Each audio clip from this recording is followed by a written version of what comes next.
আসসালামু আলাইকুম।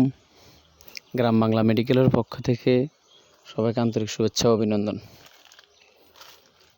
আজকে আমি আপনাদের সামনে যে প্রোডাক্টটা নিয়ে হাজির হয়েছি সেটি হচ্ছে জিঙ্গো বিলোবা।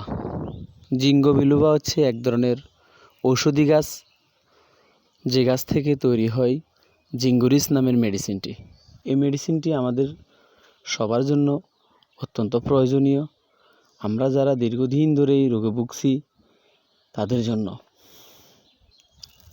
যেমন মাথা ব্যথা, হেডেকস, ভার্টিগো। অনেকেই আছেন অনেক দামি দামি ওষুধ খেয়েছেন, মাথা ব্যথা কোনো কার্যকারী হচ্ছে না। এই জিঙ্গুরিস মেডিসিনটি সেবন করুন, ইনশাআল্লাহ আপনার মাথা ব্যথা দূর হয়ে যাবে। সেই সাথে আপনি এটা আপনার সঙ্গে রাখতে পারেন। সবসময় যাদের মাথা ব্যথা থাকে তারা এটা সঙ্গে রাখুন এবং সেবন করুন, ইনশাআল্লাহ মাথা ব্যথা দূর হবে।